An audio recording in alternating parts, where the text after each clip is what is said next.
السلام علیکم ورحمۃ اللہ وبرکاتہ۔ الحمد للہ رب العالمین والصلاۃ والسلام علی سید المرسلین وعلی آلہ وصحبہ اجمعین ومن تبعہم بإحسان الی یوم الدین۔ اعوذ باللہ من الشیطان الرجیم، بسم اللہ الرحمن الرحیم۔ اللہ الذی خلق سبع سماوات ومن الارض مثلہن یتنزل الامر بینہن لتعلموا ان اللہ علی کل شیء قدیر وان اللہ قد احاط بکل شیء علما۔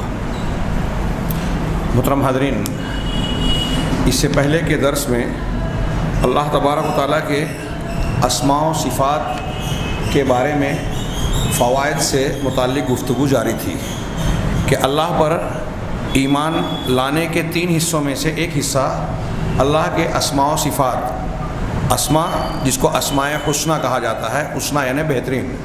اللہ کے سارے نام حسنہ ہیں، اچھے نہیں ہیں بلکہ سب سے اچھے ہیں۔ اور اس کی صفات علیٰ یعنی وہ صفات جو انتہائی بلند ہیں۔ قرآن و حدیث میں جو اسماء و صفات آئے ہیں اس کی معرفت حاصل کرنا، اس کو سیکھنا، اس کے معنی اور مطالب کو جاننا، پھر اس کے تقاضے کی تکمیل کرنا اور اس کے اثرات کا قبول کرنا، یہ ہماری گفتگو جاری تھی کہ اس کے بڑے فائدے ہیں اور یہ علم اور معرفت انتہائی اہمیت کی حامل ہے۔ یہ دنیا کے تمام علوم میں سب سے زیادہ بلند شرف والا اور عزت والا علم ہے۔ اس معرفت سے جو شخص محروم رہا وہ دنیا کی سب سے زیادہ لذیذ نعمت سے محروم رہا۔ درمیان میں گفتگو چھوٹی تھی، یہاں صاحب کتاب، میں نے تتمہ یا ضمیمے کے طور پر شیخ عبدالرزاق کی کتاب سے یہ بحث پوری کر رہا تھا، جس میں انہوں نے یہاں یہ بیان کیا کہ اللہ تبارک و تعالیٰ کی معرفت کی 2 قسمیں ہیں۔ ایک تو معرفت اقرار، جس میں کہ سارے لوگ جو اللہ کو مانتے ہیں وہ شامل ہیں۔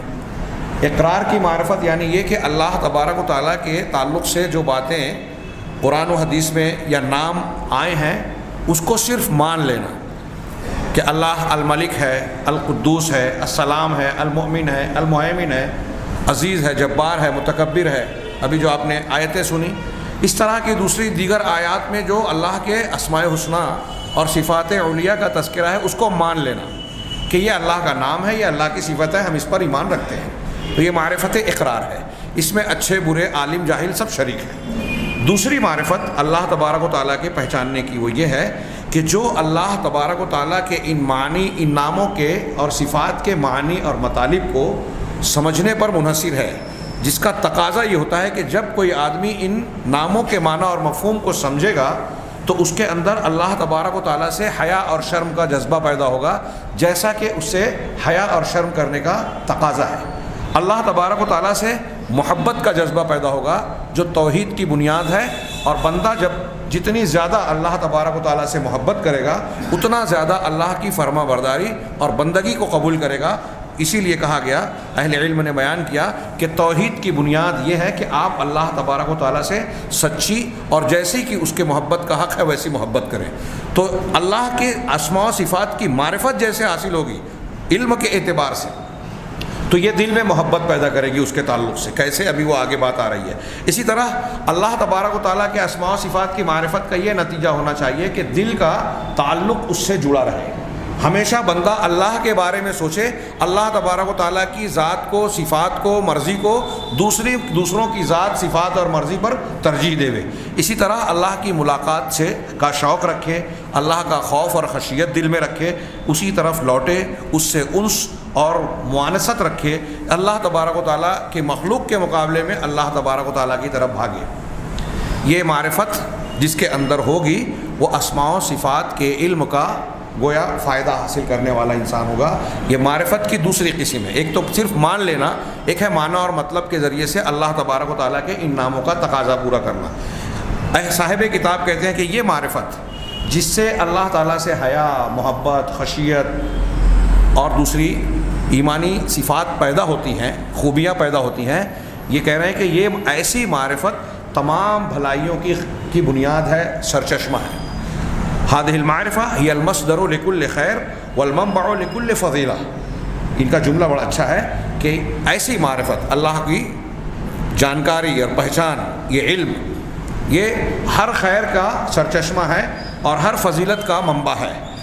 اس لیے کہ قرآن کو آپ دیکھیں کہ قرآن جب بندوں کو مختلف مقامات پر دعوت دیتا ہے حق کی، ہدایت کی اور ہلاکت اور بربادی کے راستوں سے روکنے کی، ڈرانے کی، اور اسی طریقے سے جتنے بھی بھلائیوں کی کا قرآن حکم دیتا ہے، ہر جگہ آپ دیکھیں گے کہ اللہ تبارک و تعالیٰ کے ناموں کا، اس کی صفات اور کمالات کا ضرور آگے پیچھے تذکرہ ہے کہ اللہ تبارک و تعالیٰ سے ڈرو، وہ بڑا شدید العقاب ہے، ہاں اللہ سے معافی اور مغفرت مانگو، وہ غفور الرحیم ہے، اللہ تعالیٰ نے فلاں فلاں حکم دیا، وہ ایسا ایسا ہے۔ آپ قرآن میں شاید ہی کوئی حکم پائیں، بلکہ کوئی حکم ایسا نہیں پائیں گے جس کے آگے پیچھے اللہ کی کوئی نہ کوئی صفت یا کوئی نہ کوئی نام نہ ہو۔ یہ اس بات کی دلیل ہے کہ جہاں جس سیاق و سباق کا اس مضمون اللہ تعالیٰ بیان کر رہا ہے، اس مضمون کے اعتبار سے اللہ کے ناموں اور صفات کا تذکرہ ہے، گویا اشارہ ہے کہ اللہ کے اس نام کا تقاضا یہ ہے کہ اللہ یہ حکم دے رہا ہے۔ اللہ نے ایک حکم دیا، اس کے بعد اپنے کسی نام کا ذکر کیا، تو اس کا مطلب یہ کہ اس نام کا تقاضا ہے کہ اللہ یہ حکم دے، اس نام کا تقاضا ہے کہ آپ یہ بندگی اختیار کریں۔ تو گویا اللہ تبارک و تعالیٰ کے ناموں کی بنیاد پر شریعت کے، قرآن کے احکامات گردش کرتے ہیں۔ اسی طریقے سے انہوں نے کہا کہ اگر اللہ تبارک و تعالیٰ نے قرآن مجید میں دلوں کو نیکیوں کی طرف لپکنے، اطاعت و فرما برداری میں جلد بازی کرنے اور ایک دوسرے سے آگے بڑھنے کا حکم دیا ہے، اسی طریقے سے اللہ کا ذکر اور اس کا شکر کرنے، اس کے حسن عبادت کا حکم کہیں دیا ہے، تو ہر جگہ آپ دیکھیں گے کہ اللہ تعالیٰ اپنی صفات کا ذکر کرتا ہے۔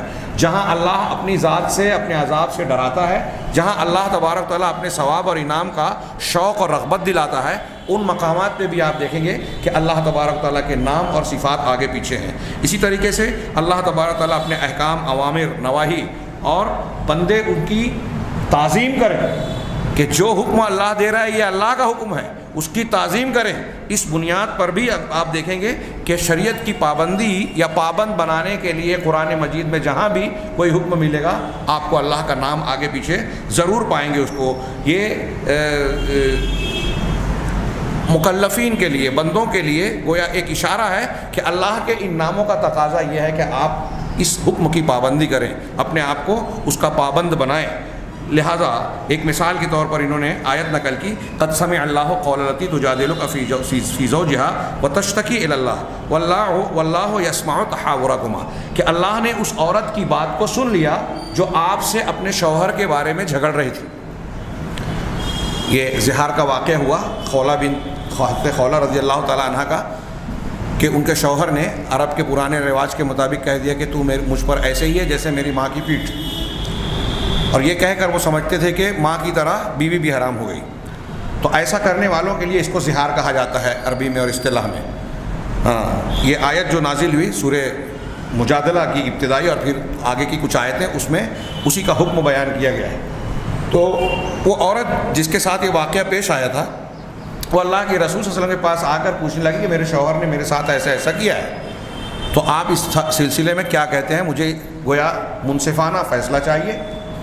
تو آپ اس کو جواب دے رہے ہیں اور وہ آپ سے بحث و تکرار کر رہی ہے۔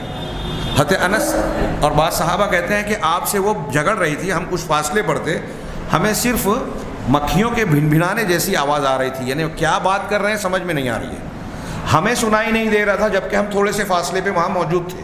لیکن اللہ تعالیٰ نے 7 آسمان کے اوپر سے قرآن کی آیت نازل کی، قد سمع اللہ، اللہ نے سن لیا، یہ سننا اللہ کی صفت ہے، قول التی تجادلک، اس عورت کی بات جو آپ سے جھگڑ رہی تھی، فی زوجہا، اپنے شوہر کے بارے میں، وتشتکی الی اللہ، اور اللہ کے جناب میں اپنا شکوہ اور شکایت پیش کر رہی تھی، واللہ یسمع تحاورکما، اللہ تم دونوں کے محاورے بات چیت کو، مکالمے کو سن رہا تھا۔ 7 آسمان کے اوپر، عرش کے اوپر اللہ تبارک تعالیٰ ان کی بات سن رہا ہے، قریب کے صحابہ کرام نہیں سن رہے۔ وَإِنَّ اللَّهَ سَمِيعٌ بَصِيرٌ، یقیناً اللہ سننے والا اور دیکھنے والا ہے۔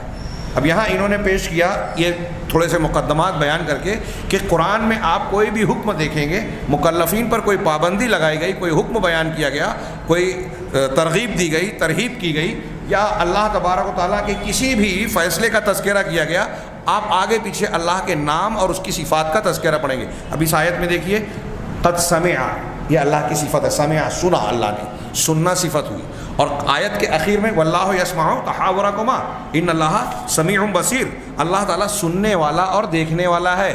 جب وہ سن رہا ہے، جب وہ دیکھ رہا ہے تو اسے بندوں کی تکلیف کا علم ہے، اور بندوں کی اس تکلیف کو دور کرنے کا وہ فیصلہ سنا رہا ہے۔ چنانچہ ان آیتوں کے بعد اللہ تبارک و تعالیٰ نے زہار سے متعلق احکامات بیان کیے کہ جب کوئی شوہر اپنی بیوی کے ساتھ زہار کر لے، اپنی ماں سے مشابہت دے کے اپنے آپ پر اس کو حرام کر لے، تو اب اگر وہ واپس اسے رکھنا چاہتا ہے تو آگے حکم بیان کیا گیا کہ یا تو ایک غلام آزاد کرے، یا 2 مہینے مسلسل روزے رکھے، یا 60 مسکینوں کو کھانا کھلائے، اس کو چھونے سے پہلے، اس عورت کو چھونے سے پہلے، تب وہ اس کا کفارہ انجام پائے گا۔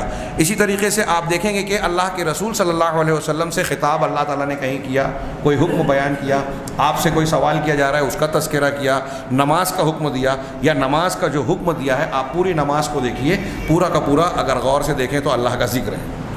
حج جو لوگ کیے ہیں، حج اور عمرہ، جاتے ہوئے آپ تلبیہ پکارتے ہیں، لبیک اللہم لبیک لا شریک لک لبیک، اللہ کی صفت اور اس کی توحید بیان ہو رہی ہے۔ ہاں، آپ طواف کر رہے ہوں، مقام ابراہیم پر کھڑے ہو کے نماز پڑھ رہے ہوں، ہاں، صفا مروہ کی سعی کر رہے ہوں، پہاڑ پہ کھڑے ہو کے دعا مانگ رہے ہوں، صفا اور مروہ پر، یا مینا میں جا کے قیام کیا ہو، یا مزدلفہ میں ہو، یا عرفات میں قیام ہو، ہر جگہ آپ دیکھیں کہ ذکر و اذکار، دعا، اللہ کے نام اور صفات کا تذکرہ، اللہ تبارک و تعالیٰ کی عظمت و کبریائی کا اعلان، اس کی توحید کا اعلان، اس کی حمد و ثنا اور شکر و ذکر کا بیان، ہر جگہ اللہ کا ذکر ہے۔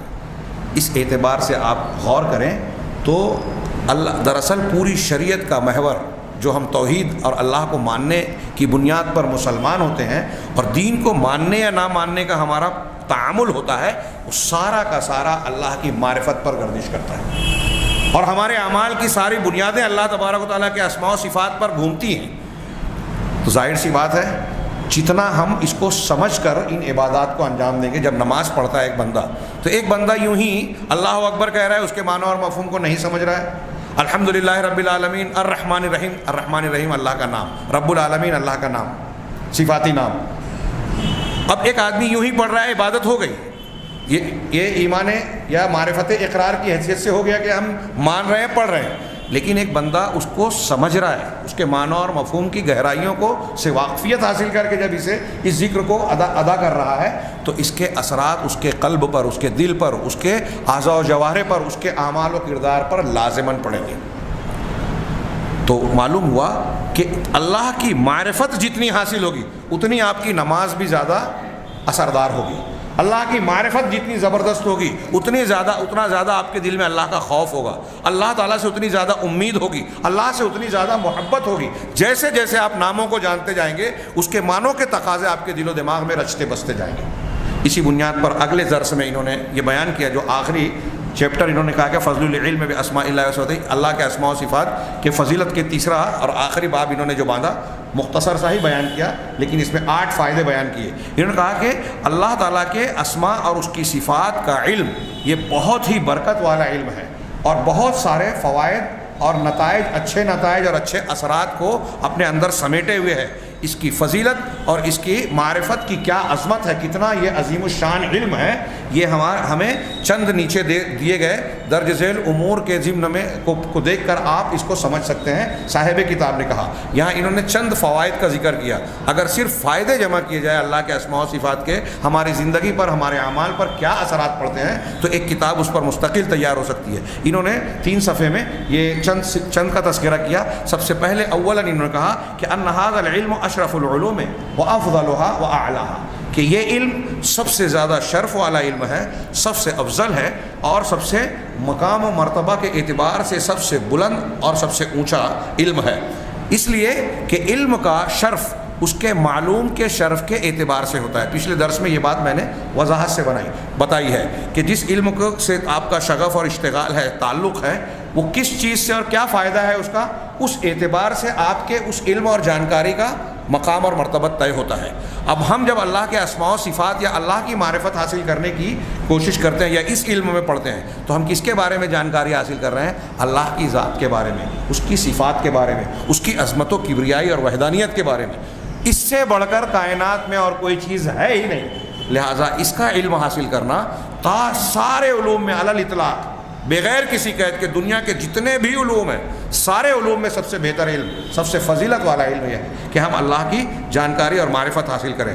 اسی لیے کہا ولا اشرف ولا افضل من العلم باللہ واسمائہ وصفاتہ الواردہ فی کتابہ العزیز و سنتہ الکریم، کہ اللہ تبارک و تعالیٰ کے اسماء اور اس کے صفات جو قرآن میں، اس کی کتاب عزیز میں اور رسول اللہ صلی اللہ علیہ وسلم کی سنت کریم میں نازل ہوئے ہیں، اس سے بڑھ کر کوئی اشرف اور افضل کوئی چیز ہے ہی نہیں. اسی وجہ سے اس میں مشغول ہونا، اس پر توجہ دینا، اس کو سمجھنا، اللہ کے ناموں کے معنی اور مفہوم کو، اس کے تقاضوں کو سمجھنا، یہ سب سے بڑے مقصد کے حاصل کرنے کی کوشش ہے. یہ نمبر 1 ہو گیا. نمبر 2 ثانیاً انہوں نے کہا کہ اللہ تبارک و تعالیٰ کی معرفت اور اللہ تبارک و تعالیٰ کے ناموں کا اور اس کی ذات کا جاننا، جانکاری اور علم حاصل کرنا، یہ اللہ کی محبت کی طرف دعوت دیتی ہے، اس کی تعظیم کی طرف دعوت دیتی ہے. کیسے؟ یہاں انہوں نے اختصار کے ساتھ کہا، آپ غور کیجئے، میں نے اس سے پہلے شاید بیان کیا، جیسے محبت کی طرف دعوت دیتی ہے. دنیا میں کسی انسان کو کسی سے محبت کیوں ہوتی ہے؟ محبت کے بہت سارے اسباب ہوتے ہیں. آپ کو بعض لوگوں سے اس لیے محبت ہوتی ہے کہ وہ آپ پر احسان کرنے والے ہیں. سب سے بڑا احسان دنیا میں انسان پر ماں باپ کرتے ہیں، تو ماں باپ کا احسان ہے، فطری طور سے ان سے محبت ہونی چاہیے. اگر کوئی محبت نہیں کرتا تو وہ فطرت سے ہٹا ہوا ہے. اسی طریقے سے تو ایک ہوتا ہے احسان کرنا. اب اس محبت کے معیار پر آپ دیکھیے کہ دنیا میں پیدائش سے لے کر موت تک، بلکہ پیدائش سے پہلے سے لے کے مرنے کے بعد تک، ہم پر، آپ پر، دنیا کی ساری مخلوق پر سب سے بڑا احسان، سب سے زیادہ احسان کس کا ہے؟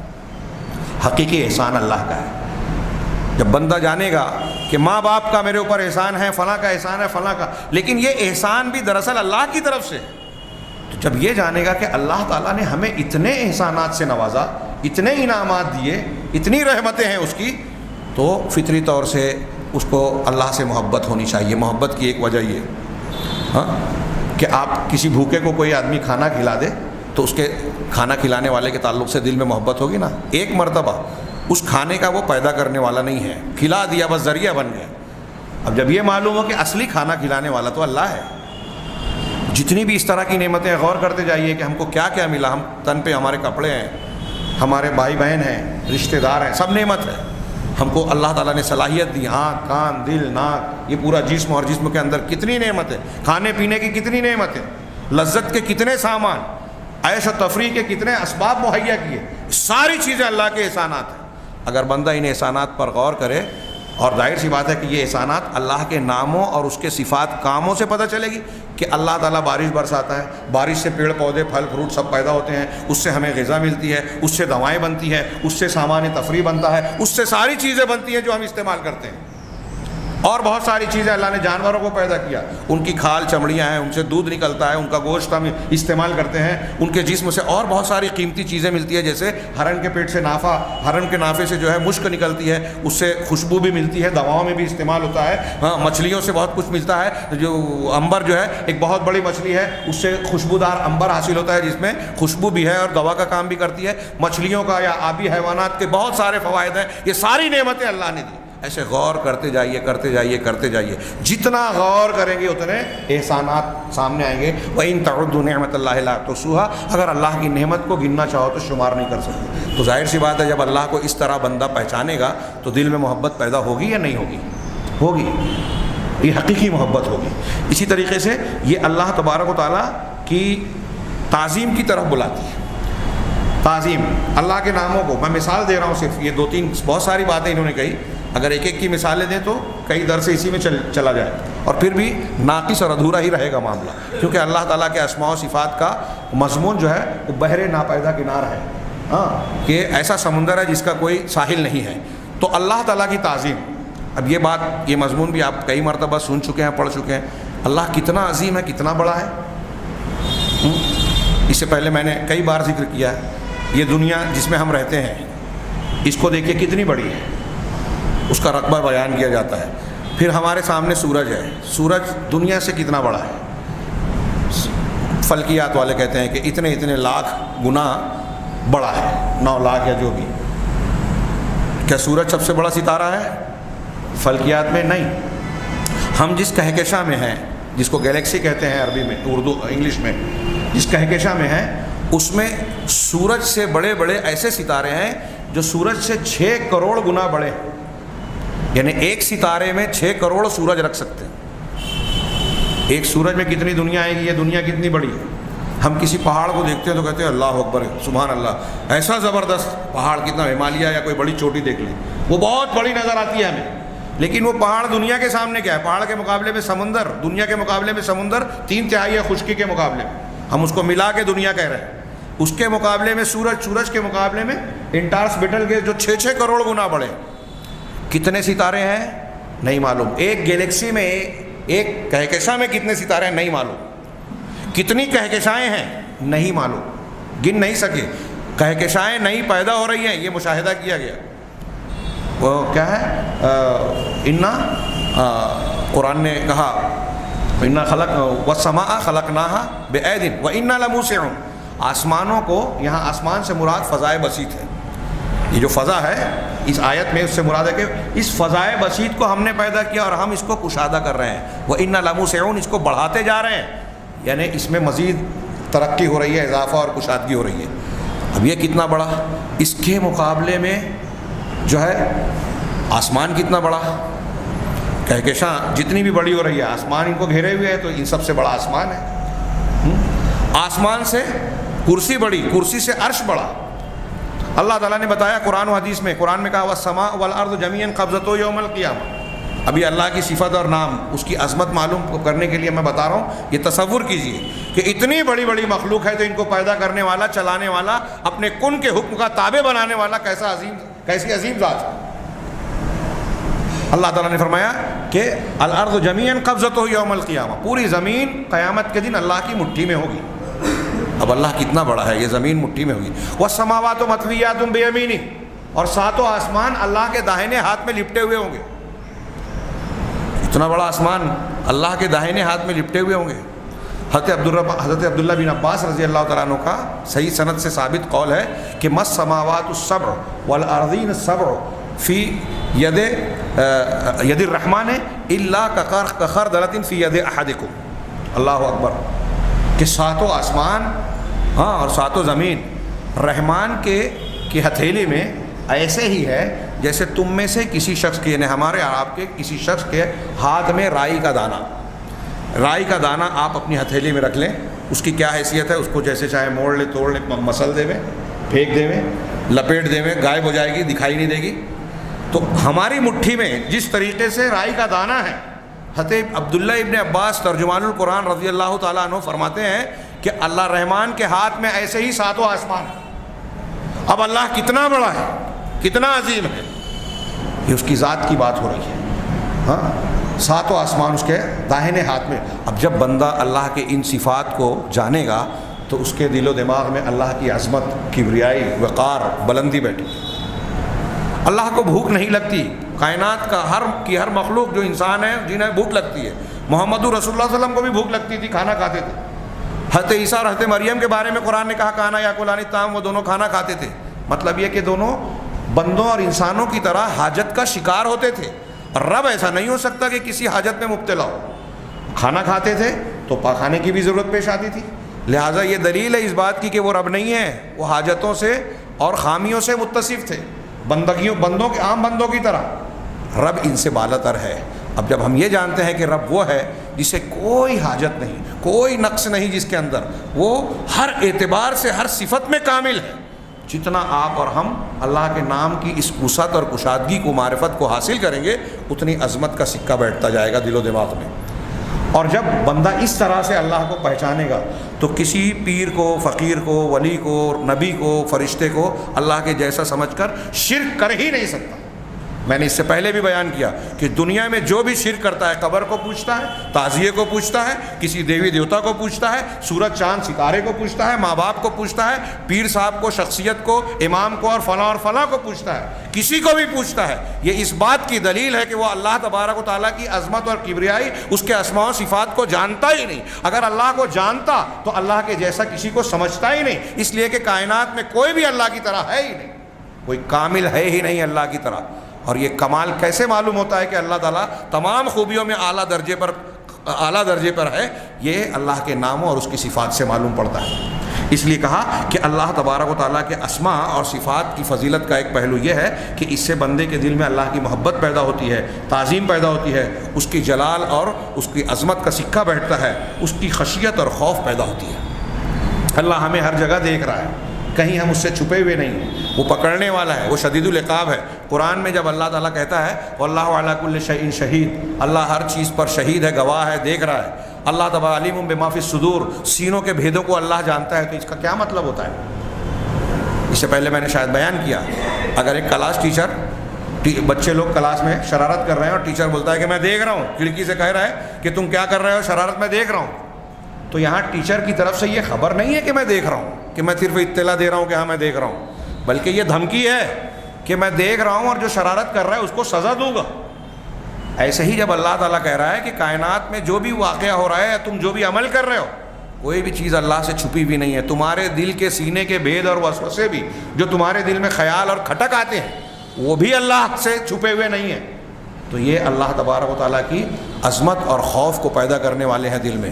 میں نے اس سے پہلے واقعہ ذکر کیا جو علامہ ابن رجب نے بیان کیا کہ ایک بیابان میں ایک لڑکی سے اور ایک لڑکا دونوں اکٹھا ہوئے، وہی دونوں تنہا تھے۔ مرد نے عورت کو ورگلانے کی کوشش کی کہ ہمیں ان ستاروں کے سوا، رات کی تاریکی ہے، اندھیرا ہے، تنہائی ہے، ہمیں موقع ہے گناہ کا، آؤ ہم ایک دوسرے سے لذت حاصل کر لیں۔ تو صرف کہا کہ یہ ستارے تو ہیں، کہا ستارے ہی ہیں نا، کہا تم ستاروں کی بات کر رہے ہو، ان ستاروں کا پیدا کرنے والا کہاں گیا؟ اینا موکوکبھا، اللہ تبارک و تعالیٰ تو دیکھ رہا ہے نا۔ تو اللہ تعالیٰ کے دیکھنے کا تصور، علامہ شنقیطی کہتے ہیں کہ انسان کے لیے اللہ کا ڈر پیدا کرنے کی سب سے زیادہ جو اللہ کی صفت اور نام کا اثر ہونا چاہیے اور ہوتا ہے، وہ اللہ کی صفت علم ہے۔ یہ علامہ محمد امین شنقیطی اضواء البیان فی تفسیر القرآن بالقرآن، جو ان کی تفسیر ہے، صاحب قرآن، ان کا بیان ہے، اضواء البیان میں ہی انہوں نے یہ لکھا کہ علم، اللہ کی صفت علم سب سے زیادہ انسان کو سدھارنے والی ہو سکتی ہے اگر صحیح ایمان ہو۔ تو انہوں نے اس کی مثال دی کہ فرض کیجئے کہ ایک بادشاہ ہے، ہاں بادشاہ دربار میں بیٹھا ہے، درباری اس کے سامنے ہے اور پتہ ہے کہ یہ بادشاہ بڑا ظالم، بڑا سخت گیر ہے، اگر کوئی گناہ یا قانون کی خلاف ورزی یا الٹی سیدھی حرکت کسی رعایا میں سے کسی سے سرزد ہو جائے تو بادشاہ اس کو بہت سخت سزا دیتا ہے، یہ سب کو معلوم ہے۔ اب بادشاہ تخت پر بیٹھا ہے اور اس کے بازو میں، اس کے آس پاس میں اس کی ملکہ یا شہزادیاں بیٹھی ہیں، اس کی موجودگی میں اس کے سامنے کیا پتہ ہے کہ بادشاہ اتنا سخت ہے، درباریوں میں سے کسی کی یہ ہمت ہو سکتی ہے کہ وہ بادشاہ کے سامنے بدتمیزی کرے یا غلط نگاہ یا غلط انداز میں اس کی ملکہ یا شہزادی کی طرف نگاہ اٹھائے، غلط نگاہ اٹھا کر دیکھ سکے؟ ایسا ہو سکتا ہے؟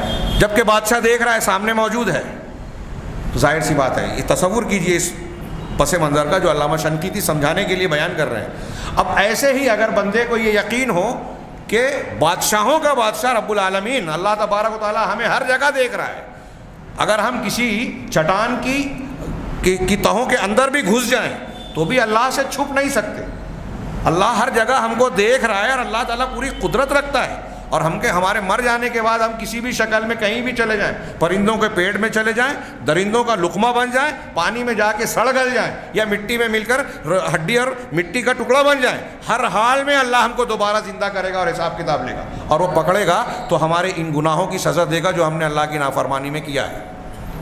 فَمَن يَعْمَلْ مِثْقَالَ ذَرَّةٍ خَيْرًا يَرَهُ وَمَن يَعْمَلْ مِثْقَالَ ذَرَّةٍ شَرًّا يَرَهُ۔ جب اللہ کو اس طرح بندہ پہچانے گا تو اس کے دل میں خوف ہوگا کہ اللہ جب ہمیں ہر جگہ دیکھ رہا ہے تو ہم کہیں بھی چھپ کر، اس سے چھپ کر گناہ نہیں کر سکتے، کوئی بھی گناہ کریں، یہاں تک کہ دل کے اندر اگر کوئی عزم اور پروگرامنگ اور منصوبہ بندی کرتے ہیں کہ ہم ایسا ایسا گناہ کریں گے، وہ بھی اللہ سے چھپا ہوا نہیں ہے، تو بندہ اپنے آپ کو اندر سے، باہر سے، عمل سے، دل سے، ہر اعتبار سے سدھارے گا۔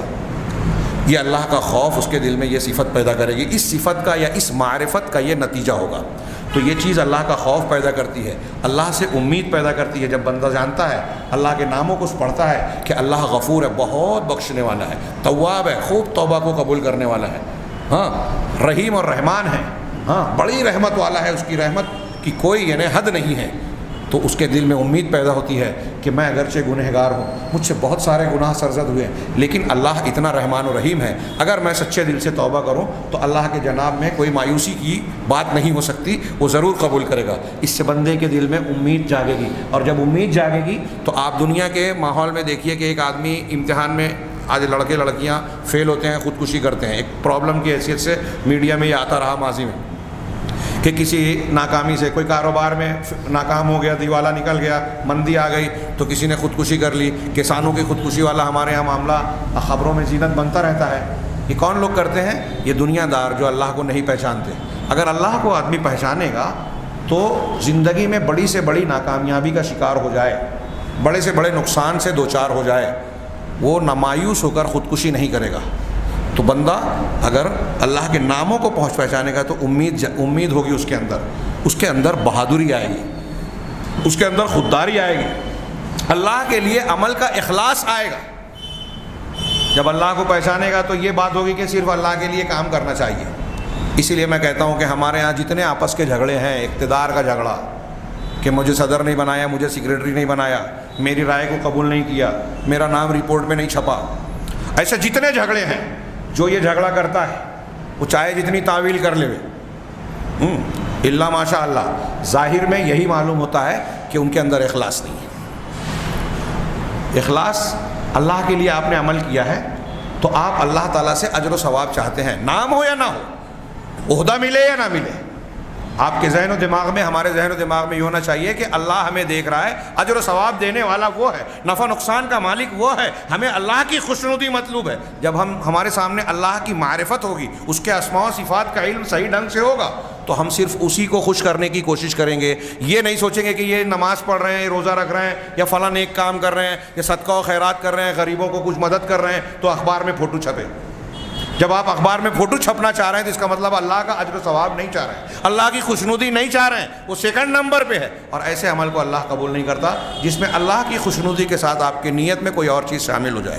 یہ قرآن و حدیث سے ثابت مضمون ہے۔ بہرحال اس میں اخلاص، اگر بندوں کو اللہ کی معرفت حاصل ہو تو اخلاص پیدا ہوتا ہے۔ اس کا مطلب میں کہنا یہ چاہتا ہوں، جس کے اندر اخلاص کی کمی ہے، جس کے اندر اللہ کے خوف کی کمی ہے، جس کے اندر اللہ سے امید کی کمی ہے، اللہ کا ڈر نہیں ہے، وہ اللہ تعالیٰ کے اسماء و صفات کی معرفت سے محروم ہے، توحید کی حقیقی تعلیم سے محروم ہے۔ جس کے اندر جتنی توحید ہوگی، جتنی معرفت ہوگی، اتنا اخلاص ہوگا، اتنا اللہ کا ڈر ہوگا، اتنی اللہ سے محبت ہوگی۔ ہاں، وَكُلَّمَا قَوِيَتْ، یہ آگے انہوں نے کہا کہ ان کا ہی جملہ ہے کہ جیسے جیسے بندے کے دل میں یہ معرفت مضبوط ہوگی تو اللہ تبارک و تعالیٰ کی طرف اس کی توجہ بڑھتی جائے گی، اللہ تبارک و تعالیٰ کے اپنے آپ کو اللہ کے حوالے کرنے میں وہ زیادہ آگے بڑھتا جائے گا، اپنے آپ کو اللہ کی شریعت، اس کی شریعت کا پابند بناتا جائے گا اور اس کے احکامات کا التزام کرے گا۔ اس نے جن چیزوں سے منع کیا ہے اتنا زیادہ بندہ اس سے بچنے والا بن جائے گا، جتنا اس کے اندر اللہ کی معرفت مضبوط ہوگی۔ تیسرے نمبر پر انہوں نے اسماء و صفات کی معرفت کا فائدہ بتاتے ہوئے کہا کہ اللہ تبارک و تعالیٰ، ان کی عبارت کا میں ترجمہ اپنے الفاظ میں کر رہا ہوں، اللہ تبارک و تعالیٰ اپنے اسماء اور صفات کو پسند کرتا ہے۔ اللہ کو پسند ہے اپنے نام اور اپنی صفات، جو اس نے قرآن میں بتایا، رسول کو بتایا، نام اور صفات پسند ہے۔ اور اسی طریقے سے اللہ تبارک و تعالیٰ کو یہ بھی پسند ہے کہ اس کے ناموں کا جو خوبیاں ہیں، اس کے ناموں کے آثار اور اثرات بندوں میں، مخلوق میں پیدا ہوں، جیسے انہوں نے مثال دی۔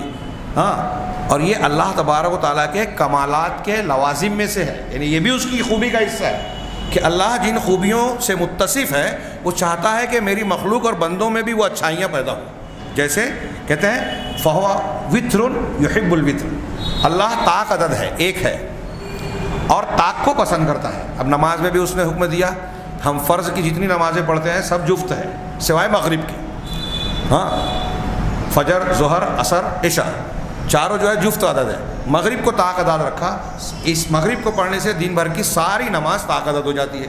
نوافل 2 رکعت ہے، صلاۃ اللیل مثنا مثنا، رات کی نماز 2 رکعت ہے، 2 رکعت آپ پڑھتے جائیں، لیکن جب رات ختم ہونے لگے تو 1 رکعت یا 3 رکعت، حقیقت میں 1 ہی رکعت ہے، وطر پڑھ کے سب کو طاق بنا دیا، طاق عدد۔ تو اللہ وطر ہے، طاق ہے اور طاق عدد کو پسند کرتا ہے۔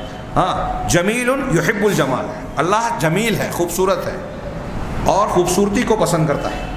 اب اللہ تبارک و تعالیٰ نے ہم کو خوبصورتی عطا کی ہے تو کپڑا جو ہمیں دیا ہے اس کو ہم اچھے سے اچھے ڈھنگ سے پہنیں، اپنے آپ کو صاف صفائی کے ساتھ رکھیں۔ اللہ یہ پسند کرتا ہے، طہارت کو پسند کرتا ہے، خوبصورتی کو پسند کرتا ہے۔ خوبصورتی صفائی میں ہے، تو خوبصورتی کی جتنی چیزیں ہو سکتی ہیں ہم اسے اختیار کریں۔ ہاں، اللہ جمیل ہے، جمال کو علیم ہے، یحب العلماء، اللہ علم والا ہے، علیم ہے اور علماء کو پسند کرتا ہے۔ اس کا مطلب اس میں ترغیب ہے کہ بندے علم حاصل کریں۔ جیسے جیسے آپ علم حاصل کریں گے گویا اللہ کے آپ محبوب بندے بنتے جا رہے ہیں۔ جواد ہے، یحب الجواد، یحب الاجواد، اللہ خود سخی ہے، جواد یعنی سخی، ہاں، احسان، خوب احسان کرنے والا، سخاوت کرنے والا۔ تو اللہ خود سخی ہے اور اپنے بندوں میں سے ان بندوں کو پسند کرتا ہے جو دوسروں پر سخاوت کرتے ہیں، سخی بندوں کو پسند کرتا ہے، بخیل کو نہیں۔ اسی طرح اللہ قوی ہے، ہاں، والمؤمن القوی احب الیہ من المؤمن الضعیف، اللہ طاقتور ہے اور طاقتور مومن اللہ کے نزدیک کمزور مومن سے زیادہ پسندیدہ ہے۔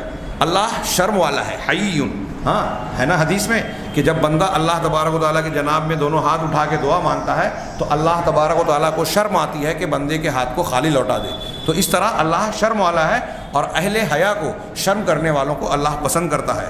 اللہ تواب ہے، یہاں تواب اللہ کا معنی کریں گے تو اس کا ترجمہ کریں گے کہ خوب توبہ کو پسند کرنے، خوب توبہ کو قبول کرنے والا، توبہ کو خوب قبول کرنے والا تواب۔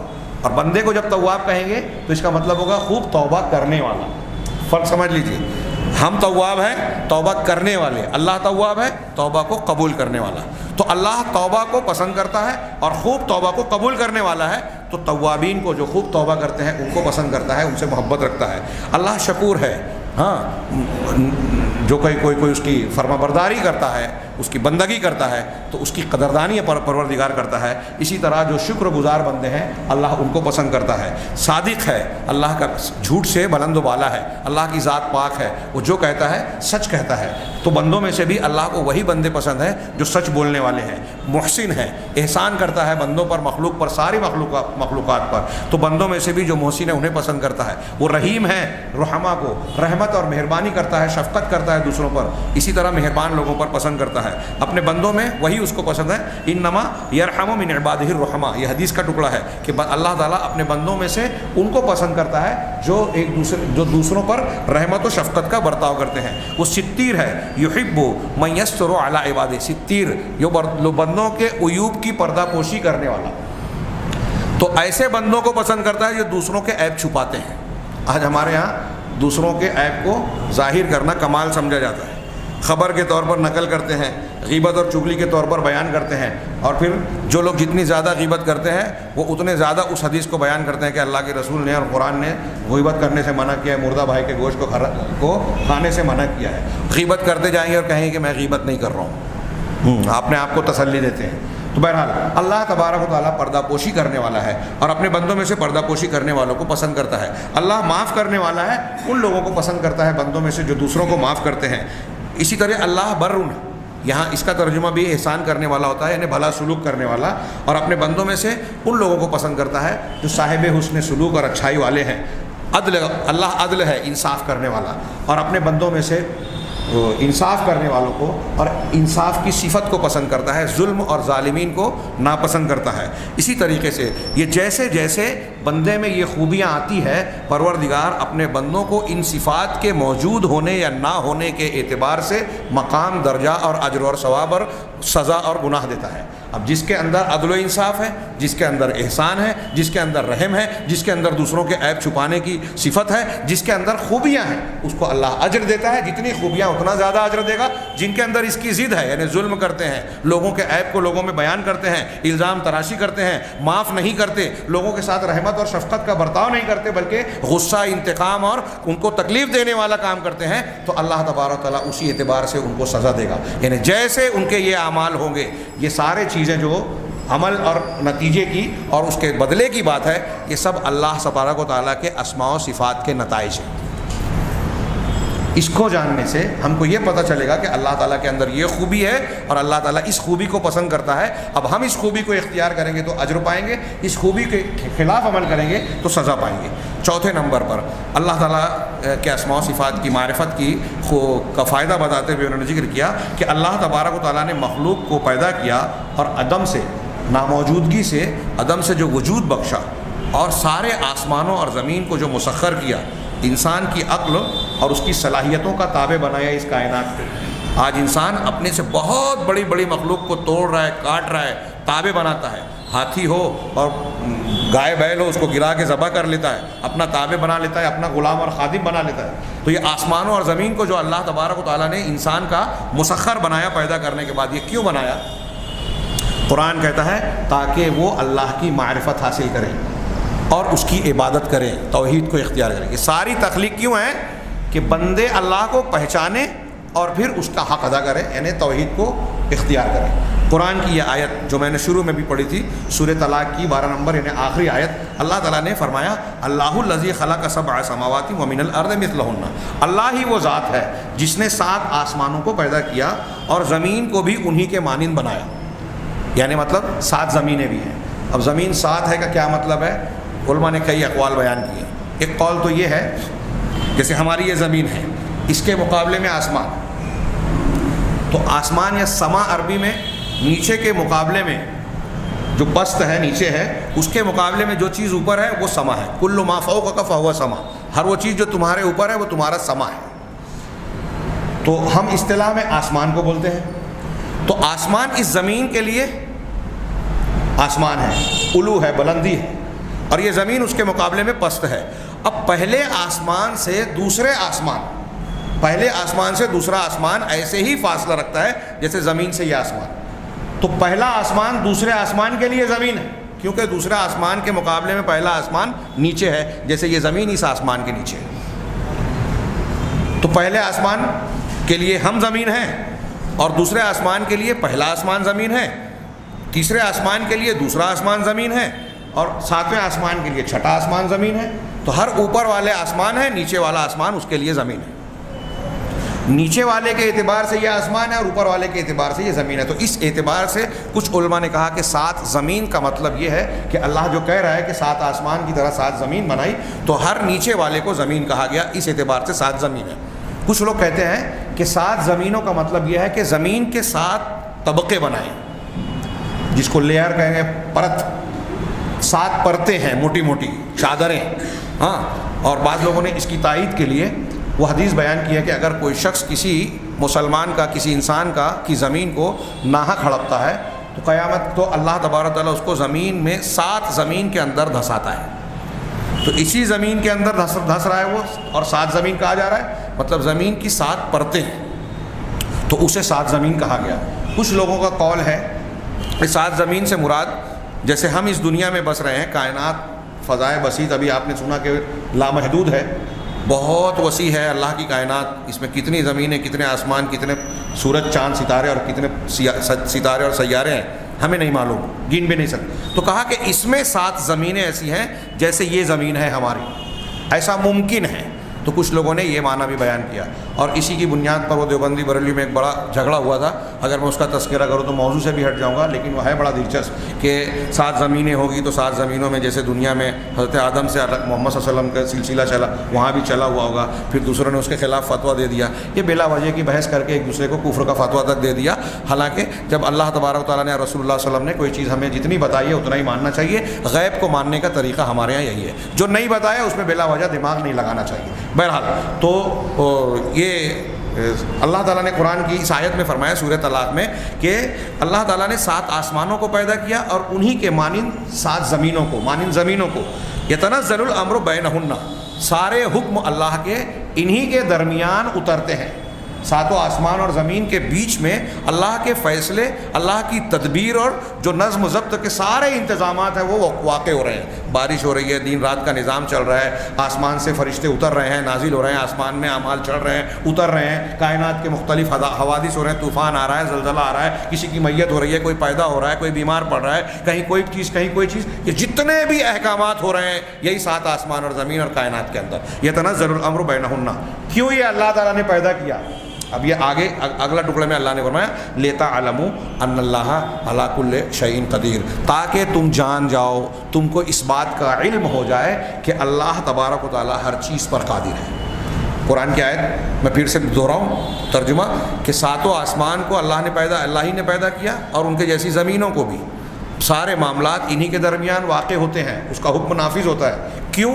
تاکہ تم کو یہ بات معلوم ہو جائے، تم کو اس بات کا علم ہو جائے۔ یہ آسمان زمین اس لیے پیدا کیا، یہ نظام اس لیے بنایا تاکہ تم جان جاؤ کہ اللہ ہر چیز پر قادر ہے۔ وَأَنَّ اللَّهَ قَدْ أَحَاطَ بِكُلِّ شَيْءٍ عِلْمًا، اور اللہ تعالیٰ نے ہر چیز کو اپنے علم سے گھیر رکھا ہے۔ اللہ تعالیٰ نے ہر چیز کو گھیر رکھا ہے۔ صوفی لوگ بولتے ہیں اللہ کی ذات میں سب گھرے ہیں، تو ذات کے اندر ہے، سب ملے ہوئے ہیں، ہاں ہر چیز میں اللہ ہو گیا، نعوذ باللہ نعوذ باللہ، کتے میں، بلی میں، سور میں، ہر چیز میں نہیں۔ یہ قرآن کی آیت کہہ رہی ہے کہ اللہ نے کیسے گھیرا ہے؟ ذات سے نہیں، علم سے گھیرا ہے۔ اس کی ذات عرش کے اوپر مستوی ہے، تو علم کے اعتبار سے گھیرا ہے۔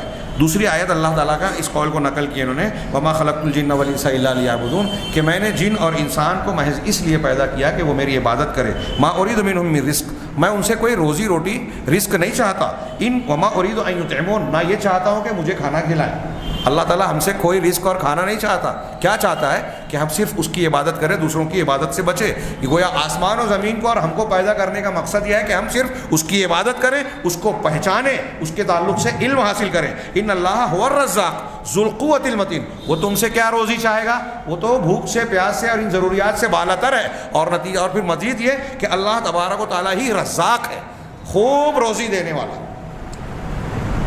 دل چاہتا ہے کہ اس پہ بھی بولوں لیکن موقع نہیں ہے، ابھی میرے پوائنٹس باقی ہیں۔ صرف یہ غور کیجئے دنیا میں کتنی مخلوق ہے، دنیا میں کتنی مخلوق ہے۔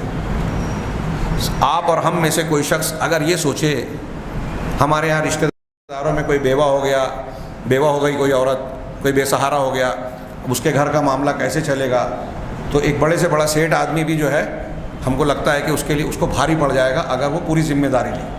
سوچئے صرف شہر مالیگاؤں کے صرف انسانوں کو 2 ٹائم کا کھانا ہمارے یہاں کتنے لوگ کھلا سکتے ہیں؟ کسی کو مکلف بنایا جائے تو وہ کتنا راضی ہوگا؟ سوچئے تھوڑی دیر کے لیے کہ ایک انسان دن میں کتنا کھاتا ہے یا کتنا پیتا ہے۔ صرف پانی ہی کو لے لیجئے، ایک شہر میں ایک آدمی 5 لاکھ کا 10 لاکھ کا شہر ہے، ایک آدمی اگر 10 لیٹر کم سے کم پانی ایک دن میں استعمال کرتا ہے تو مہینے میں، پھر سال میں، پھر زندگی میں کتنا استعمال کرتا ہے؟ ایسے ہر چیز کو آپ حساب لگائیے، باریکی میں جائیے، تھوڑی سی گہرائی میں۔ ایک شہر کی بات کہہ رہے ہیں، اب بمبئی جیسا شہر دیکھیں تو کروڑ، 1.5 کروڑ، 2 کروڑ، میرا خیال ابھی تو اور کروڑ سے تو بہرحال اوپر ہے۔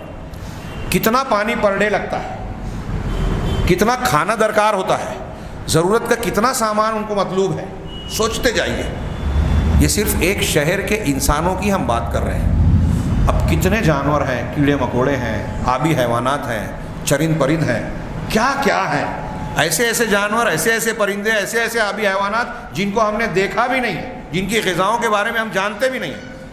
ایک مٹی کے اندر، زمین کے اندر ایک کیڑا رہتا ہے، بہت، ایک کیڑے سے مطلب میں مثال دے رہا ہوں کہ زمین کے اندر جینے والے کیڑے اور بہت سارے حیات ہیں۔ اسی طرح پانی کے اندر بہت سارے ہیں، ان کی غذا کیا ہے، کیسی ہے، ہم وہ جانتے ہی نہیں ہیں۔ تو کوئی مخلوق، کوئی وہ حضرت عیسیٰ علیہ السلام ہو، جناب محمد رسول اللہ صلی اللہ علیہ وسلم ہو، کوئی سارے پیر اور اولیاء ہوں، یا ہم اور آپ کو یہاں سب کو کھانا کھلا سکتا ہے؟ اگر کوئی کھلانا چاہے تو کتنے ٹائم کھلا سکتا ہے؟ کائنات کی کسی ایک مخلوق کو، چونٹی لے لو، بلی لے لو، کتا لے لو، گھوڑا لے لو، کوئی ایک جانور لے لو، کسی ایک جانور کو کائنات کا کوئی اللہ کے علاوہ نہیں کھلا سکتا، چند کو نہیں کھلا سکتے۔ اور اگر گہرائی سے جائیں، اللہ کے اسماء و صفات کو جانیں، تو کسی انسان کو، اتنے سارے لوگوں کی بات کرو، اللہ نہ چاہے تو کائنات کے کسی انسان کو کوئی ایک لقمہ بلکہ ایک دانہ نہیں کھلا سکتا، ایک دانہ۔ روزی دینے والا اللہ ہے۔ جب اللہ کے اس نام الرزاق کے یہ سارے مطلب کو ایک بندہ سمجھے گا، معرفت حاصل ہوگی، تو کسی اور کے سامنے ہاتھ پھیلائے گا، کسی اور سے روزی مانگے گا۔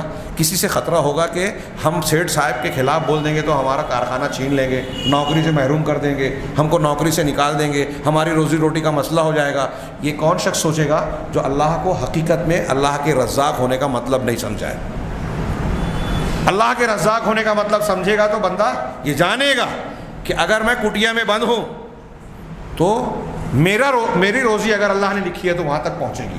اب اس کا یہ بھی مطلب نہیں، ہمارے صوفیاء کرام کا جو طریقہ ہے کہ کٹیا میں بیٹھ کے اللہ اللہ کرتے رہیں، ہاں جماعت میں نکل جائیں، ہاں خود محنت مشقت کوشش نہ کریں، کسب حلال نہ کریں، اور یہ عقیدہ رکھیں کہ اللہ پر بھروسہ ہے تو اللہ کھلائے گا۔ ہاں وہ بولتے ہیں کہ کمائے دنیا کھائیں ہم، یہ بے عزتی کی بات ہے۔ انبیاء کرام علیہ الصلوۃ والسلام کسب معاش کو اختیار کرتے تھے، کمائی کو اختیار کرتے تھے، حلال رزق کو حاصل کرنے کا طریقہ اختیار کرتے تھے. تو توکل ایک طرف اور اسباب کا اختیار کرنا دوسری طرف. بہرحال الرزاق کو اگر آپ غور کریں تو صرف اس ایک معنی کو سمجھتے سمجھتے ہمارا ذہن و دماغ الٹ جائے گا کہ ہم اللہ کو سمجھ ہی نہیں سکتے کہ اس کائنات میں صرف اپنے شہر میں جتنی چیونٹیاں ہیں، جتنے جانور ہیں، جتنے کیڑے مکوڑے ہیں، اللہ تعالیٰ کیسے کیسے ان کو کھلا رہا ہے. غور کر لیجئے، اللہ کی رزاقیت کا معنی تھوڑا سا ہم پر واضح ہو جائے گا. پھر پوری کائنات میں کتنی مخلوق کو کتنی غذائیں کھلا رہا ہے اللہ تعالیٰ. ان الرزاق ان اللہ هو الرزاق ذو القوۃ المتین، قوت والا اور مضبوط ہے. پروردگار کے اندر کوئی کمزوری کا معاملہ نہیں ہے. لہٰذا اس بیان کے بعد جو انہوں نے کہا کہ اللہ نے اس کائنات کو پیدا اس لیے کیا ہے، ہم کو اور آپ کو پیدا اس لیے کیا ہے کہ ہم اللہ تعالیٰ کی معرفت حاصل کریں، اس کے اسماء و صفات کو جانیں اور یہ جان جائیں کہ اللہ ہر چیز پر قادر ہے. اللہ نے ہر چیز کو علم کے اعتبار سے گھیر رکھا ہے سورہ طلاق کی آیت میں. اس کے بعد یہ کہتے ہیں صاحب کتاب، لہٰذا بندے کا اللہ کے اسماء اور اس کی صفات کی معرفت میں مشغول ہونا، یہ اشتغال بما خلق له العبد، اس چیز میں مشغول ہونا ہے جس کے لیے اللہ نے بندے کو ہم کو پیدا کیا ہے. یعنی اگر آپ اور ہم اللہ کے ناموں کو یہ جو سیکھ رہے ہیں، پڑھ رہے ہیں، اس میں مشغول ہو رہے ہیں تو اپنے پیدا ہونے کے مقصد سے جڑ رہے ہیں، اپنے پیدا ہونے کے مقصد میں مشغول ہو رہے ہیں. اور اس کو ترک کر دینا، اس کو ضائع کر دینا، تو جس مقصد کے تحت اللہ نے پیدا کیا ہے اس کو مہمل کر دینا اور بیکار کر دینے کے مترادف ہے. کہ اللہ نے ہم کو جس مقصد سے، اگر ہم اللہ کے اسماء و صفات کو اور اللہ کی ذات کی معرفت حاصل نہیں کر رہے ہیں تو گویا یہ قرآن کی جو 2 آیتیں ہم نے پڑھی اس کی روشنی میں ہم اس مقصد کو چھوڑ رہے ہیں جس کے لیے اللہ نے ہم کو پیدا کیا. وَلَا يَنبَغِي لِعَبْدٍ فَضْلُ اللَّهِ عَلَيْهِ عَظِيمٌ وَنِعَمُهُ عَلَيْهِ مُتَوَالِّةٌ أَن يَكُونَ، اور کوئی بندہ جس پر اللہ کی اتنی عظیم نعمتیں ہیں اور مسلسل اللہ کے انعامات سے وہ جو بہرہ ور ہو رہا ہے، ایسے کسی بندے کے لیے جائز نہیں ہے، مناسب نہیں ہے کہ وہ اپنے اس پروردگار اور پالنہار سے جاہل ہو اور اس کی معرفت سے اپنے آپ کو الگ رکھے، اس سے اعراض اختیار کرے، یعنی اس سے روگردانی کرے کہ اللہ تبارک و تعالیٰ کی معرفت حاصل کرے. یہ بہت ہی ناشکری کی بات ہے اور محرومی کی بات ہے. 5واں نقطہ انہوں نے جو بیان کیا وہ یہ ہے کہ اسماء و صفات اللہ کی معرفت سے کیا فائدے حاصل ہوتے ہیں. تو انہوں نے کہا کہ اللہ کی یہ ایمان، اللہ پر ایمان کے 6 ارکان میں سے ایک رکن جو ہے وہ اللہ پر ایمان ہے، اللہ کی معرفت ہے. اور یہ رکن سب سے افضل، سب سے جلیل القدر، 6 ارکان میں سب سے افضل رکن، سب سے جلیل القدر اور سب سے اہم، جس کو ہم اصل الاصول کہتے ہیں، بنیادوں کی بنیاد. ہمارے سارے ایمان میں سے 6 چیزیں ایمان کی بنیاد ہیں، اسی کو ہم پڑھ رہے ہیں. ان 6 بنیادوں میں سب سے بنیادی اور سب سے فضیلت والی بنیاد اللہ پر ایمان ہے. اللہ پر ایمان جس کو ہم پڑھ رہے ہیں ابھی، یہ ہمارا آخری سبق چل رہا ہے، اللہ پر ایمان. اس کے بعد فرشتوں پر ایمان شروع ہوگا. اب اللہ پر ایمان لانے کے لیے کا کیا مطلب ہے؟ انہوں نے کہا کہ وَلَيْسَ الْإِيمَانُ مُجَرَّدُ قَوْلِ الْعَبْدِ آمَنْتُ بِاللَّهِ، اللہ پر ایمان صرف بندے کا زبان سے یہ کہہ دینا کہ میں اللہ پر ایمان لایا اور اپنے رب کی معرفت حاصل نہ کرنا، یہ ایمان نہیں ہے. یہ ایمان اصل الاصول جو ہماری ساری چیزوں کی جڑ بنیاد ہے شریعت اور ایمان کی، اس کے صرف ہم یہ کہہ دیں کہ اللہ پر ایمان لائے یہ کافی نہیں ہے. یہ کہہ دینا بغیر معرفت حاصل کیے ہوئے. بل حقیقت الایمان ان یعرف ربہ، بلکہ ایمان کی حقیقت یہ ہے کہ بندہ اپنے پروردگار کی رب کی معرفت کو حاصل کرے، یؤمن بہ، اس پر ایمان لائے اور اپنی پوری کی پوری کوشش اور محنت اللہ تعالیٰ کے اسماء و صفات کو جاننے میں صرف کر دے، یہاں تک کہ یقین کے درجے پر پہنچ جائے. اللہ تبارک و تعالیٰ کے ان ناموں کے سلسلے میں اسے یقین ہو کہ اللہ ایسا ہے، اللہ کی ذات اتنی عظیم الشان ہے، اللہ کے اندر کوئی نقص اور خامی ہی نہیں. ان چیزوں کے سلسلے میں یقین کے درجے کو پہنچ جائے. اور آگے انہوں نے کہا کہ جتنا اپنے پروردگار کو بندہ پہچانے گا، معرفت حاصل کرے گا، اتنا ہی زیادہ اس کا ایمان اونچا ہوگا اور بڑا ہوگا، مضبوط ہوگا. فَكُلَّمَا ازْدَادَ مَعْرِفَةً بِأَسْمَائِهِ وَصِفَاتِهِ ازْدَادَ مَعْرِفَتُهُ بِرَبِّهِ، کہ جتنا بھی بندہ اللہ کے اسماء و صفات کو زیادہ جانتا جائے گا، اپنے پروردگار کی معرفت میں اتنا اونچا ہوتا جائے گا اور اتنا ہی زیادہ اس کا ایمان بھی بڑھتا جائے گا۔ اسی طریقے سے اس کے مقابلے میں جتنا کم ہوتا جائے گا، اللہ تبارک و تعالیٰ کے اسماء و صفات کو جتنا کم جانے گا، رب کی معرفت اتنی کم ہوگی، رب کی معرفت جتنی کم ہوگی اس کا ایمان اتنا ناقص ہوگا۔ فمن عرف اللہ عرف ما سواہ۔ اب ایک نقطہ یہ بھی بیان کیا کہ جو اللہ کو پہچانے گا تو اللہ کے سوا اللہ کی پوری کائنات کو اتنا زیادہ صحیح پہچاننے والا ہوگا۔ یہ ایک نقطہ سمجھ لیجئے۔ اسی لیے جو صحیح مومن ہے، صحیح علماء ہے، قرآن و حدیث کو جاننے والے صحیح علماء، اور خاص طور سے اسماء و صفات کو جاننے والے علماء، جتنا کائنات کو صحیح طریقے سے یہ سمجھتے ہیں، اگر کوئی شخص وقت کا، جیسے آج بولا جاتا ہے کہ 20ویں صدی کا سب سے بڑا سائنٹسٹ آئنسٹائن ہے، اور نیوٹن ہے، فلاں سائنٹسٹ، فلاں ڈھما سائنٹسٹ، فلاں اور فلاں، جتنا بڑا بھی سائنٹسٹ ہو، ڈاکٹر ہو، وکیل ہو، ماہر فلکیات ہو، کوئی بھی ہو، دنیا کو، دنیا کی حقیقت کو سب سے زیادہ سمجھنے والا عالم دین ہے۔ اور عالم دین میں، علماء دین میں وہ عالم جو اللہ تبارک و تعالیٰ کی سب سے زیادہ معرفت رکھتا ہے۔ وہ معرفت رکھنے والا اپنے عمل سے، کردار سے، اپنے نشست و برخاست سے اس کا کردار ظاہر ہوگا کہ یہ کتنی معرفت رکھتا ہے اللہ سے۔ میں نے کہا اگر ایک آدمی کے اندر اخلاص نہیں ہے، اگر ایک آدمی کے اندر اللہ تعالیٰ کا ڈر نظر نہیں آتا، تو اس کا مطلب اس کے اندر علم نہیں ہے۔ اسی بنیاد پر اللہ نے قرآن میں کہا ہے انما یخشی اللہ من عبادہ العلماء، اللہ سے اس کے عالم بندے ہی ڈرتے ہیں۔ اس کا مطلب جو اللہ سے نہیں ڈرتا، کتنی بڑی بھی ڈگری والا ہو، جاہل ہے قرآن کے اعتبار سے۔ لہذا کہا کہ جو شخص رب کو جتنا زیادہ پہچانے گا، وہ رب کے ماں سوا کائنات کی چیزوں کو اتنا زیادہ جاننے والا ہوگا، اور جو شخص رب کا جاہل ہوگا، جتنا زیادہ رب کو نہ پہچاننے والا جاہل اور لا علم ہوگا، وہ رب کے علاوہ کائنات کی ساری چیزوں کے تعلق سے اتنا بڑا جاہل ہوگا۔ اب ایک سائنٹسٹ یہ سمجھ رہا ہے کہ اس مادے کے اندر یہ فائدہ تو ہے، لیکن اس کے پیدا ہونے کا مقصد کیا ہے، اس کی حقیقت کیا ہے، وہ نہیں جان رہا ہے، اس لیے کہ ایمان نہیں جان لاتا۔ وَلَٰكِنَّ أَكْثَرَ النَّاسِ لَا يَعْلَمُونَ، سورہ روم میں اللہ نے کہا کہ اکثر لوگ علم نہیں رکھتے۔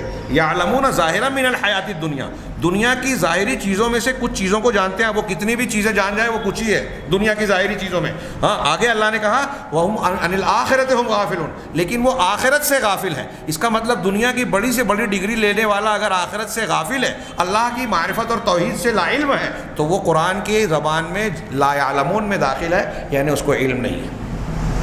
اللہ نے فرمایا یہ جو دعویٰ انہوں نے کیا کہ رب کو جتنا پہچانے گا، دوسری چیزوں کو بھی بندہ اتنا ہی پہچانے گا، رب کو سے جتنا جاہل ہوگا، دوسروں چیزوں کے متعلق بھی اتنا ہی جاہل ہوگا۔ اس کی قرآن کی ایک اور پیاری دلیل دی سورہ حشر کی۔ اللہ نے فرمایا وَلَا تَكُونُوا كَالَّذِينَ نَسُوا اللَّهَ فَأَنسَاهُمْ أَنفُسَهُمْ أُولَٰئِكَ هُمُ الْفَاسِقُونَ، تم ان لوگوں کی طرح مت ہو جاؤ جنہوں نے اللہ کو بھلا دیا، اللہ کو فراموش کر دیا۔ ذکر کرنے کے مقابلے میں فراموش کرنا، جنہوں نے اللہ کو بھلا دیا تم ان کی طرح نہ ہو جاؤ۔ اگر انہوں نے بھلا دیا تو نتیجہ کیا نکلا؟ فَأَنسَاهُمْ أَنفُسَهُمْ، تو انہوں نے اپنے آپ کو بھی بھلا دیا۔ اولئک هم الفاسقون، یہی لوگ بے حکمے ہیں، دین یا اطاعت سے نکل جانے والے ہیں۔ یہاں دیکھیے انہوں نے کتنا زبردست استدلال کیا کہ قرآن کہہ رہا ہے کہ جو اللہ کو بھلا دیتا ہے وہ اپنے آپ کو بھلا دیتا ہے۔ کیا مطلب ہے اس کا؟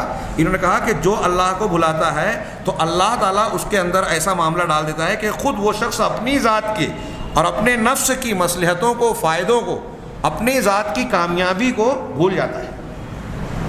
جب میں اللہ کو بھول گیا، اللہ ہمیں محفوظ رکھے، تو میرا اپنا فائدہ کیا ہے، میں کس چیز سے کامیاب ہو جاؤں گا، مجھے کن چیزوں میں فائدہ ملے گا، میں خود اس چیز کو نہیں سمجھ پاؤں گا۔ اب آج دیکھیے دنیا کے بڑے ذہین ترین لوگ، بڑے سیاستداں، بڑے عبقری شخصیت، بہت بڑے لیڈر روز ٹی وی پہ آتے ہیں، کوئی بات بول دیتے ہیں تو روز ان کی باتیں جو ہے وہ میڈیا پر نشر کی جاتی ہے، لیکن ان کو خود اپنے فائدے کی بات نہیں معلوم ہے۔ ایسے کام کرتے ہیں کہ دنیا یہ کہتی ہے کہ ابھی ان کے پاس اقتدار ہے، جب جائے گا تو سمجھ میں آئے گا۔ دنیا کو سمجھ میں آ رہا ہے کہ ان کا انجام اچھا نہیں ہوگا، لیکن ان کی سمجھ میں نہیں آ رہا ہے کہ ہمارا انجام اچھا ہوگا یا برا۔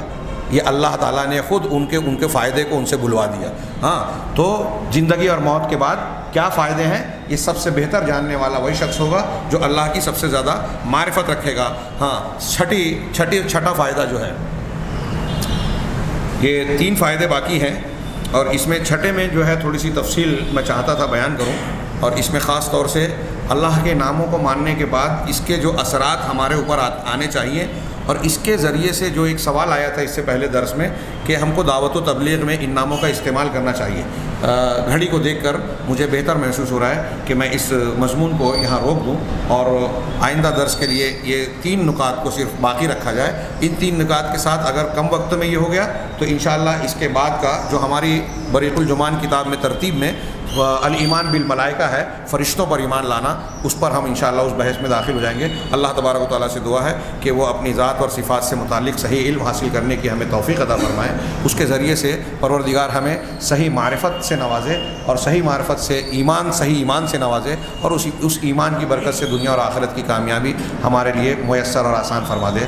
وآخر دعوانا الحمدللہ رب العالمین۔